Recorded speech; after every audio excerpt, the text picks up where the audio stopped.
Shri Satchidananda Sadguru Sai Maharaj Ki Jai. Chapter 6, Ram Navami Festival and Masjid Repairs. Efficacy of the touch of Guru's hand. Ram Navami Festival, its origin, transformation, etc. Repairs of the Masjid. Before describing Ram Navami Festival and Masjid repairs, the author makes some preliminary remarks about Sadguru as follows. Efficacy of the touch of the Guru's hand. When Sadguru is the helmsman, he is sure to carry us safely and easily beyond the worldly ocean. The word Sadguru brings to mind Sai Baba, the perfect master. He appears to me as if standing before me and applying Udi to my forehead and placing his hand and blessing on my end. Then joy fills my heart and love overflows my eyes. Wonderful is the power of the touch of Guru's hand. The subtle body, which cannot be burned by the gross fire, is destroyed by the mere touch of the Guru's hand, and sins of my many past births are clean and washed away. Even the speech of those who feel agitated when they hear religious and godly talks attain calmness. The sight of Sai Baba's handsome form chokes our throat with joy, makes the eyes overflow with tears, and overwhelms the heart with emotions.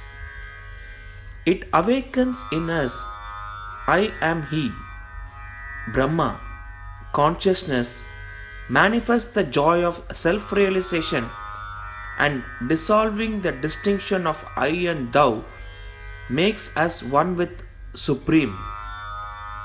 When I begin to read scriptures, at every step I am reminded of my Sadguru Sai Baba, who assumes the form of Rama or Krishna and makes me listen to his life.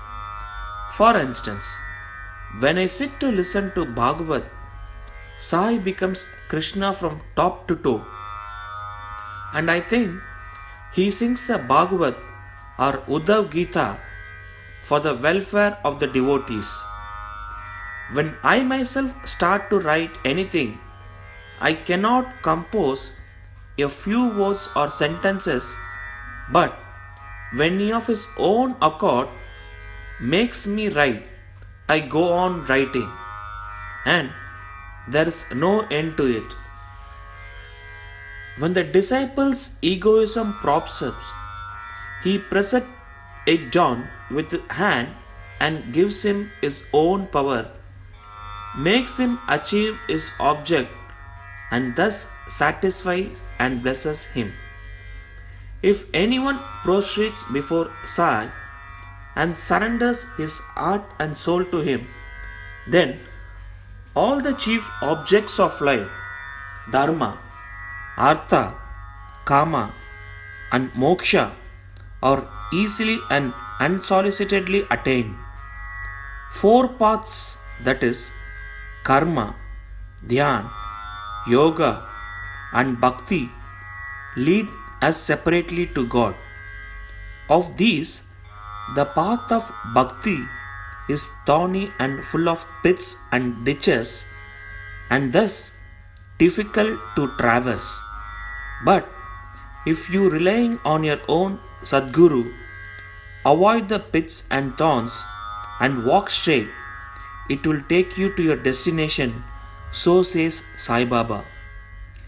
After philosophizing about the self-existent Brahma, his power to create this world, and the world created, and stating that all these three are ultimately one and the same, the author quotes Sai Baba's words guaranteeing the welfare of the bhaktas. There will never be any dearth or scarcity regarding food and clothes in my devotee's home. It is my special characteristic that I always look after and provide for the welfare of those devotees who worship me wholeheartedly with their minds ever fixed on me. Lord Krishna has also said the same in the Gita. Therefore, strive not much for food and clothes. If you want anything, beg of the Lord, renounce worldly honors, try to get Lord's grace and blessings, and be honored in His court. Do not be deluded by worldly honor. The form of the deity should be firmly fixed in the mind. Let all the senses and mind be ever devoted to the worship of the Lord. Let there be no attraction for any other thing. Fix the mind in remembering me always, so that I will not wander elsewhere towards body, wealth, and home. Then it will be calm, peaceful, and carefree. This is the sign of the mind being well engaged in good company. If the mind is vagrant, it cannot be called well merged in Him. After quoting these words, the author goes on to relate the story of Ram Navami festival in Shirdi. As Ram Navami is the most celebrated festival at Shirdi, another fuller account, as published in Sri Sai Leela magazine of 1925, page 197, is also referred to, and a summary of the festival as related in both these accounts is attempted here.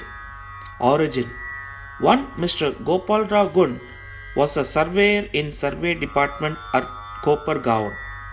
He was a great devotee of Baba.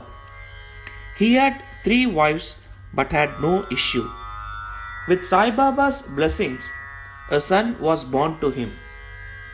In the joy that he felt due to this, an idea of celebrating a fair of Urus according to him in the year 1897, and he placed it for consideration before Shirdi devotees, that is Tatya Patil, Dada Kote Patil, and Madhavrao Deshpande. They all approved of the idea and obtained Sai Baba's permission and blessings for it. Then an application was made to get the collector's sanction for celebrating the Urus, but as the village Kulkarni held against holding the fair, the sanction was refused. But as Sai Baba had blessed it, they tried again and ultimately succeeded in getting the collector's sanction. The day for the Urus was fixed on Ram Navami after having consultation with Sai Baba. It seems he had some purpose behind this, that is, the unification of the 2 festivals, the Urus and the Ram Navami, and the unification of the 2 communities, the Hindus and the Mohammedans. As future events showed, this end or object was duly achieved. Though the permission was obtained, but other difficulties cropped up. Shirdi was a village and there was scarcity of water. There were 2 wells in the village. The one in use dried up soon, and the water from the second was brackish. This brackish water was turned into sweet water by Sai Baba by putting flowers into it. As the water of this well was insufficient, so Tatya Patel had to arrange to get water from outside. Temporary shops were to be constructed and wrestling bouts arranged. Gopal Rao Gun had a friend by name Damu Anna Kasar of Ahmednagar. He also was similarly unhappy in the matter of progeny, though he had 2 wives. He too was blessed by Sai Baba with sons, and Mr. Gun prevailed upon his friend to prepare and supply one flag for the procession of the fair. He also succeeded in including Mr. Nana Sahib Nimonkar to supply another flag. Both these flags were taken in procession through the village and finally fixed at the two corners of the masjid, which is called by Sai Baba as Dwarka Mai. This is being even done now. The sandal procession. There was another procession which was started in this fair. The idea of sandal procession originated with one Mr. Amir Shakar Dalal, a Mohammedan Bhakta of Korla. This procession is held in honor of great Muslim saints. Sandal, that is, chandan paste and scrapings are put in a flat dishes with incense burning before them and carried in procession to the accompaniment of band and music through the village, and then after returning to the masjid, the contents of the dishes are thrown on the mimbar and walls of the masjid by hand. This work was managed by Mr. Amir Shakkar for the first 3 years and then after by his wife. So, on the same day, the two processions, the flags by the Hindus and sandal by the Muslims, went on side by side and are all still going on without any problem. Arrangement. This day was very dear and sacred to the devotees of Sai Baba. Most of them turned up for the occasion and took part in the management of the fair. Tatyakote Patil looked to all outward affairs while the internal management was entirely left to Radha Krishna Mai, a devotee of Baba. Her residence was full of guests on the occasion and she had to look after their needs and also arrange for all the paraphernalia of the fair. Another work which she willingly did was to clean and whitewash the entire masjid, its walls and floor, which were blackened and were full of soot on account of perpetual dhuni of Sai Baba. This she did during the night when Sai Baba had gone to sleep every alternate night in the Chavadi. She had to take out all the things including the dhuni and after thorough cleaning and whitewashing replace them as they were before. Feeding the poor, which was so dear to Sai Baba, was also an important item in this fair. For this purpose, cooking on a grand scale and preparing various sweet dishes was done in Radha Krishna Mai's lodging, and various rich and wealthy devotees took a leading part in this. Transformation of Urus into Ram Navami festival. Things were going on this way and the fair was gradually increasing in importance till 1912 when a change took place. That year, one devotee, Mr. Krishna Rao Jogeshwar Bisham, the author of Sai Sagunopasana, came for the fair with Dada Sahib Kaparde of Amravati and was staying in the Diksit Vada. While he was lying in the veranda and while Mr. Lakshman Rao alias Kaka Mahajani was going with puja materials to the masjid, a thought arose in his mind and he accosted the latter thus. There is some providential arrangement in the fact that the Urus or fair is celebrated in Shirdi on Ramnavami. Ramnavami is very dear to all the Hindus. Then why not begin the Ramnavami festival, the celebration of the birth of Sri Ram, on this day here? Kaka Mahajani liked the idea and it was arranged to get Baba's permission in this matter. The main difficulty was how to secure a Haridas who would do Kirtan and sing the glories of the Lord on the occasion. But Bhisham solved the difficulty by saying that his Ram Akyan, the composition on Rama's birth, was ready and he would do the Kirtan himself, while Kaka Mahajani should play on the harmonium. It was also arranged to get the Suntavada, ginger powder mixed with sugar as prasad, prepared by Radha Krishna Mai. So, they immediately went to masjid to get Baba's permission. Baba, who knew everything and aware of what was happening there, asked Mahajani as to what was going on in the Vada. Being rather perturbed, Mahajani could not catch the purpose of the question and remained silent. Then Baba asked Bhisham what he had to say. He explained the idea of celebrating Ram Navami festival and asked for Baba's permission, and Baba gladly gave it. All rejoiced and made preparations for the Jayanti. Next day, the masjid was decorated with buntings. A cradle was supplied by Radha Krishna Mai and placed in front of Baba's seat, and proceedings started. Bhisham stood up for Kirtan and Mahajani began to play on the harmonium. Sai Baba sent a man to call Mahajani. He was hesitating to go, doubtful whether Baba would allow the festival to go on or not, but when he went to Baba, the latter asked him as to what was going on and why the cradle was placed there. He answered that the Ramnavami festival had commenced and the cradle was put out for that purpose. Then Baba took a garland from the nimbar and placed it round his neck and sent another garland for Bhisham. Then the kirtan commenced.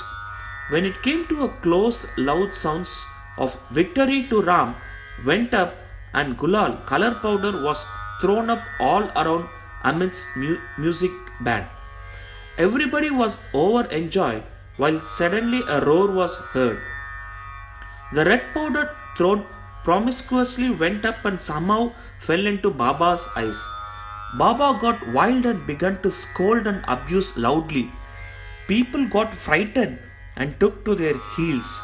The intimate devotees who knew Baba well took these scoldings and outpourings of Baba as a blessing in disguise.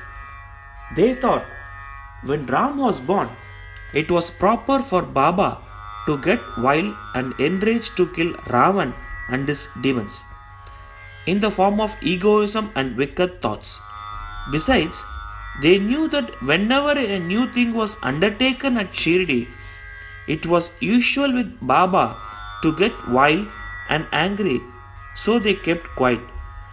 Radha Krishna Mai was rather afraid and thought that Baba might break her cradle, and she asked Mahajani to pull the cradle back. When he went to loosen and unfasten the cradle, Baba went to him and asked him not to remove it. Then after some time, Baba became calm and that day's program including Mahapuja and Aarti was finished. Later on, Mr. Mahajani asked Baba for permission to remove the cradle, but Baba refused the same, saying that the festival was not yet over. Next day, another kirtan and Gopalkala ceremony, an earthen pot containing parched rice mixed with curd is hung to be broken after the kirtan, and the contents distributed to all was done by Lord Krishna amongst his cowherd friends, was performed, and then Baba allowed the cradle to be removed. While the Ramnavami festival is thus going on, the procession of the two flags by day and that of the sandal by night went off with usual pomp and show.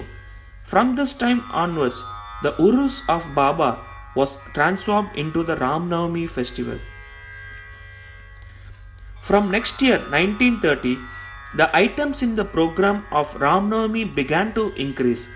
Radha Krishna Mai started a Nam Sapta, singing the glory of God's name continuously day and night for 7 days from 11th day of Chaitra.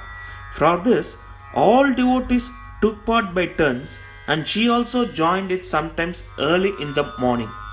As Ramnavami festival is celebrated in many places all over the country, the difficulty of getting a Haridas was felt again.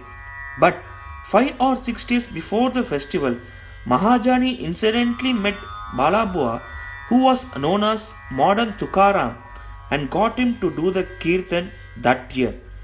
The next year, 1914, another Balabua Satarkar of Birhad Siddha Kavata district Satara could not act as Haridas in his own town as plague was prevailing there, and so he came to Shirdi. With Baba's permission, which was secured through Kaka Sahib Dikshit, he did the kirtan and was sufficiently recompensed for this labor. The difficulty of getting a new Haridas every year was finally solved from 1914 by Sai Baba.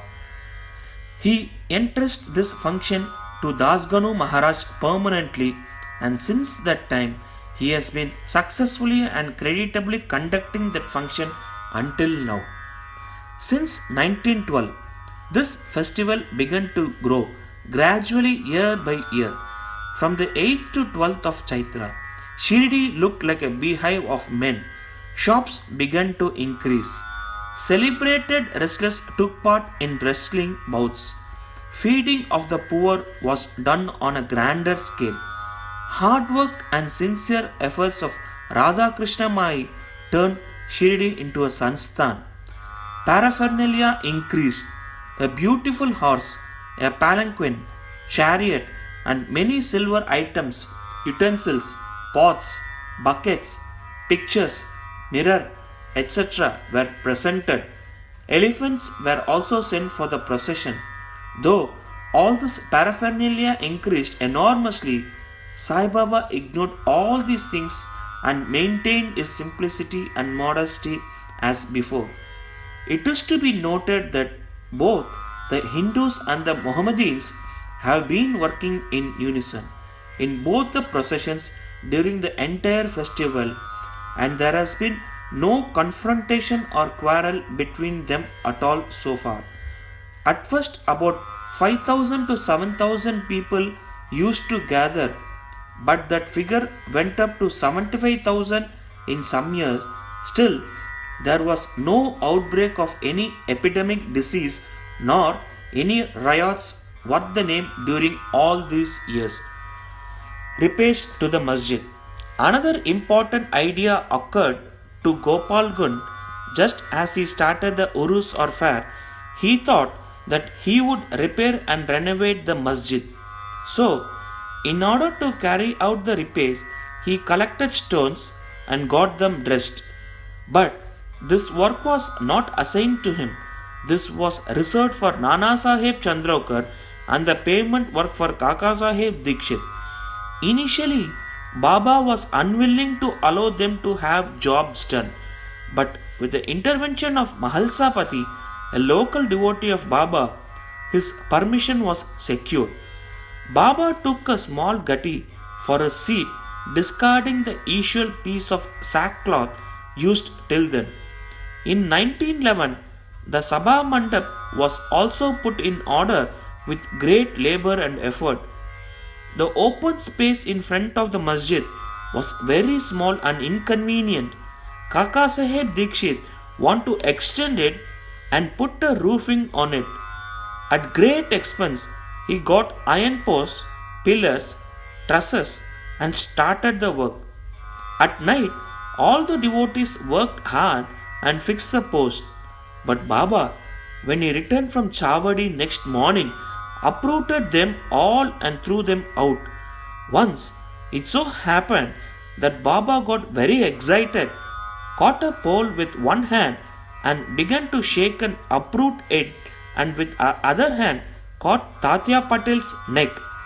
He took by force Tatya's feta, struck a match, set it on fire, and threw it in a pit. At that time, Baba's eyes flashed like burning embers.